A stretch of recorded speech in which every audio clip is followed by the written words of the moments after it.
কেমন আছো সবাই? আশা করি সকলে খুব ভালো আছো আর আমিও বেশ ভালো আছি। বাড়ির সবাই মিলে রেডি হয়ে বেরিয়ে গেছি শ্রী শ্রী প্রভু জগৎবন্ধুর ধামে যাওয়ার উদ্দেশ্যে।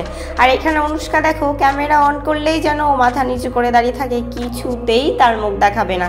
তো টোটো থেকে নেমেও পড়েছি আর ধামের কাছে চলে এসেছি। আমার বাড়ি থেকে ধামের রাস্তা খুব একটা দূরে নয়, 10 টাকা করে টোটো চেপেই আসা যায়। তো এখানে সবাই মিলে চলে এসেছি আর ধামের এই লিচু বাগানটাতে লিচুগুলো এত সুন্দরভাবে পেকে আছে যে কি বলবো, পুরো গাছ ভর্তি লাল লাল লিচু। আর এই দেখো ধামের কাছে চলে এসেছি। যারা আজিমগঞ্জ হয়ে আসছো তাদের সামনেই এই গেটটা, আর যারা ডাহাপাড়া হয়ে আসছে তাদের ওই দিকে আরও একটা গেট আছে, সেই গেটটা। তো এই গেট দিয়ে আমরা প্রবেশ করছি, তোমাদেরকে ওই গেটটাও দেখাবো।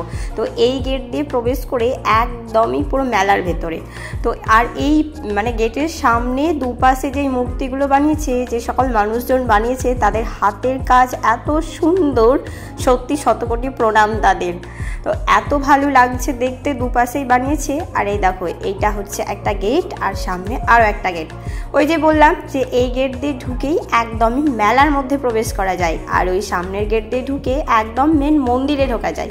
তো গেট দিয়ে ঢুকেই দুপাশে রয়েছে প্রচুর দোকান, অনেক বড় মেলা বসেছে। কিসের দোকান নেই, জামা কাপড় থেকে শুরু করে ব্যাগ, বই, খাতা, আরও কসমেটিক্স, ঠাকুরের জিনিসপত্র, সংসারের বিভিন্ন জিনিসপত্রের দোকান, আবার অনেক খাবারেরও দোকান। তো চলে এসেছি আর খুঁজছিলাম একটা কাকুর দোকান যেখানে জুতোগুলো খুলে রাখবো। তো খোলাও হয়ে গেছে, এবার মন্দিরের খুব কাছে চলে এসেছি। ওই যে বললাম দেখো এখানে প্রভুর একটা ফটোর দোকান, তারপর আবার বই, শঙ্খ, শাখা, কি নেই মেলাতেই, আবার ভোগের দোকান। আর এই দেখো একদম মেন মন্দিরটা যদি সামনের গেট দিয়ে আসতাম তাহলে পুরো সামনাসামনি উঠতাম। আর এই পাথরের মূর্তিগুলো দেখো এত ভালো লাগছে দেখতে, পুরো সাদা শ্বেত পাথরের মূর্তি, দেখতে খুবই সুন্দর লাগছে। মন্দিরের ঠিক ডান দিকেই দোকানটা বসেছে। দাঁড়াও, এই গেটটা তো দেখিয়ে ফেললাম যে এই দিক দিয়ে ঢুকে ঠিক কোন দিকটায় আসা যায়। এবার চলে এই গেট দিয়ে প্রবেশ করি। আর এই গেট দিয়ে বললাম যে সেই একদম মন্দিরের সামনাসামনি ঢোকা যায়। প্রত্যেক বছর বৈশাখ বা জ্যৈষ্ঠ মাসের একটা তিথিতে এই ধামের মেলা প্রায় 7 দিন ধরে হয়। প্রচুর মানুষ দূর দূরান্ত থেকে আসে এই মেলায়। তো শুধুমাত্র মেলার সময় নয়, অন্যান্য সময়েও লোকজন আসে। আর আমিও প্রচুরবার মাঝে মধ্যেই আসি, যখনই ভীষণভাবে মন খারাপ থাকে, কোনো কিছু নিয়ে আপসেট হয়ে থাকি, বিভিন্ন টেনশনে ভুগি, তখনই কিন্তু চলে আসি প্রভুর দরবারে। মনটা ভীষণ শান্ত হয়ে যায়, অনেকটা রিল্যাক্স হয়ে যায়। দেখো কথা বলতে বলতে একদম মন্দিরের কাছে চলে এসেছি। ওই পাশে রয়েছে পুকুর, খাবার জায়গা, আর এই পাশে রয়েছে বাগান। আর এই দেখো মন্দিরের ভেতর এত মানুষের ভিড়, তবুও কিন্তু এই জায়গাটা পুরোই ঠান্ডা। হয়তো প্রভুর এইরকম সৃষ্টি না হলে হয়তো হতোই না, এত মানুষের ভিড় তবু প্রত্যেকে বসার জায়গা পায়। আর এই জায়গাটা সত্যি ভীষণ ঠান্ডা আর শান্তিপূর্ণ একটা স্থান। যেহেতু দুপুরবেলা এসেছিলাম প্রভু আহার করে শয়নে, তাই পর্দা টানা, তোমাদের আর প্রভুর সঙ্গে দর্শন করাতে পারলাম না। চলে এসেছি এবার যেখানে ভোগ খাওয়ানো হয় সেইখানে। কত কুমড়ো, শুধু কুমড়োই নয়, এরকম নানা রকম সবজি পুরো একদম পাহাড় করে সাজানো রয়েছে। আর এইখানটাই হচ্ছে রান্না বান্না, কত বড় বড় কড়াই, কত বড় উনান, আর কত জ্বালানি। এত মানুষের রান্না, এত লোকজন মিলে করছে। হয়তো প্রভুর হাত এই ভক্তদের মাথায় আছে বলেই এত রোদ গরমে এত মানুষের জন্য রান্না করে তাদের মুখে অন্ন তুলে দিতে পারছে। সত্যি প্রভুর অশেষ কৃপা, তাই হয়তো প্রভুর দরবার থেকে কোনো ভক্তই ফিরে যায় না অন্ন না খেয়ে। আশেপাশের অনেক গ্রাম থেকেই আসে এই ছেলেরা, যারা এত মানুষজনদের খুব ভালোভাবে খাওয়ায়। আর এই ছোট বাচ্চাগুলোকে দেখছো, এরা প্রচুর এনার্জির সাথে কত ঝটপট পাতা দিচ্ছে। আমার বাড়ি থেকেও সবাই যায় জানো তো, আমার ভাই, কাকুর ছেলে, তারপর আবার দীপ, অতটুকু বাচ্চা, সেও যায়। সকাল সকাল স্নান করে রেডি। আর এই গেঞ্জিগুলো ওদেরকে ওখান থেকেই দেওয়া হয়েছে, গেঞ্জির মধ্যেও লেখা আছে প্রভু জয় জগৎবন্ধু। তো এইখানে তারা খুব এনার্জির সাথে কাজ করছে। আর শেষমেশ আমরাও খেতে বসে গিয়েছিলাম। তো মানুষের ভিড় দেখছো, প্রত্যেক দিন প্রায় হাজার হাজার লোকজন এইখানে খাওয়া দাওয়া করছে, প্রভুর দর্শন করছে, মেলা দেখছে, তারপর আবার বাড়ি ফিরে। তোমরা যারা এখনও মেলা আসনি ভাবছো, তারা কিন্তু অবশ্যই এসো, এখনও মেলা চলছে। আমরা এসেছিলাম মেলার দ্বিতীয় দিন। এই দেখো বলতে বলতে পাতায় অন্নও পড়ে গেছে। এবার ডাল, তারপর আবার পাঁচ তরকারি, এইসব দিয়েই খাওয়া দাওয়া হলেও তারপরে চলে যাব আবার মেলার দিকে। এত ভিড়ের মধ্যে লাইন দিয়ে প্রভুর প্রসাদ খাওয়ার মধ্যে কিন্তু একটা অন্যরকমের আনন্দ আছে। আর এই খাবারটা খেতেও কিন্তু বেশ সুন্দর লাগে। এই দেখো খাওয়া দাওয়া কমপ্লিট করে চলে এসেছিলাম এবার মন্দিরের পিছন দিকটায়। আর এই দেখো এখানে একটা আঙুরের বাগান রয়েছে, দেখতে এত ভাল লাগছিল। আর প্রত্যেকটা গাছে সুন্দর আঙুর হয়েছে, যদিও ক্যামেরাতে খুব একটা বোঝা যাচ্ছে না, যেহেতু সবুজের মধ্যে সবুজ আঙুর আর এত ছোট ছোট হয়েছে এখন যে ওটা ক্যামেরাতে বোঝাই যাচ্ছে না। তবে প্রত্যেকটাতে একদম থোকা থোকা আঙুর হয়েছে আর দেখতেও বেশ সুন্দর লাগছিল।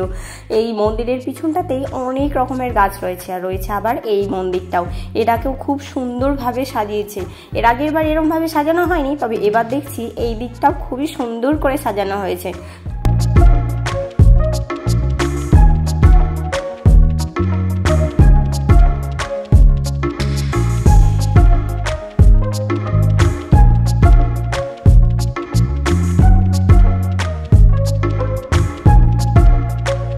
মন্দিরের পিছনেই নানা রকমের ফুল গাছ, যদিও এখন গ্রীষ্মকাল বলে খুব একটা ফুল নেই, তবে শীতকালের সময় কিন্তু প্রচুর ফুল থাকে। আর ওই যে ওই দূরের মন্দিরটা দেখছো, ওটা কিন্তু আগে মাটির ছিল, মাটির যেইভাবে যেই ডিজাইনে করা ছিল সেটাই আবার পাকার ওই রকমই করেছে, দেখতেও কিন্তু খুব সুন্দর লাগছে। দাঁড়াও তোমাদেরকে এবার একটা পদ্ম ফুল দেখাই। এইখানে আবার পদ্ম পুকুরও করা হয়েছে, যেখানে পদ্ম গাছগুলিতে ফুলও হয়েছে। এই দেখো এখানে একটা সুন্দর কুড়ি হয়েছে আর একটা ছোট্ট কুড়ি। আর এই পেয়ারা গাছটা দেখছো কতটুকু, সেই গাছে কিন্তু পেয়ারাও হয়েছে। এখন যেহেতু গ্রীষ্মকাল তাই খুব একটা ফুল নেই, শীতকালে কিন্তু প্রচুর ফুল থাকে। দাঁড়াও এবার এর পিছনে আরও একটা বাগান রয়েছে, যেখানে বিভিন্ন গুরুদেবের সমাধি, তারপরে মানত গাছ আরও অনেক কিছু রয়েছে। তো ওই দেখো দূরে, আর এইখানে কিন্তু আমরা অনেক ফটোও তুলেছি, এইখানটাতে খুব সুন্দর ফটো আসে, আর প্রত্যেকবার এসে ছবি তুলি। মেলার দিক থেকে যারা খাওয়া দাওয়া করে একটু বিশ্রামের জন্য আসে, এই বাগানগুলো যেহেতু ভীষণই ঠান্ডা, প্রচুর গাছপালা, তো মানুষজন এগুলোও রেস্ট করে। আর এই দেখো এখানে অনেক গুরুদেবের সমাধি রয়েছে, আর রয়েছে একটা মানত গাছ, আবার চালতা গাছও রয়েছে জানো তো এখানে। আর এই দেখো এই পাশটায় রয়েছে সেই বড় একটা মানত গাছ, মানুষজন তার মনোবাসনা জানিয়ে এইটাতে ঢিল বেঁধে যায়, আবার মনোবাসনা যখন পূরণ হয় সেইটা নাকি খুলে দিতে হয়। যাই হোক চলে এসেছি এবার মেলার মূল পর্বে, যেখানে রয়েছে মেয়েদের মূল আকর্ষণ, কানের দুল, মালা, কানের আরও কত কি। তো এইখানে ঠাকুরের জিনিসপত্র থেকে শুরু করে জামা কাপড়, তারপরে মেয়েদের কসমেটিক্স, তারপরে আবার লটারির দোকান। জানো তো এই প্রথমবার মেলা এসে নিজের ভাগ্য পরীক্ষা করেছিলাম, দাঁড়াও বলছি কি করেছি। তো এখান থেকে কিছু নিয়েছিলাম ঠাকুরের জন্য বাসনপত্র, তারপরে চলে এসেছি এইখানে কানের দুল দেখছিলাম, যদিও দেখেইছি নিইনি, আরও একটা দিন আসবো তখন নিয়ে যাব।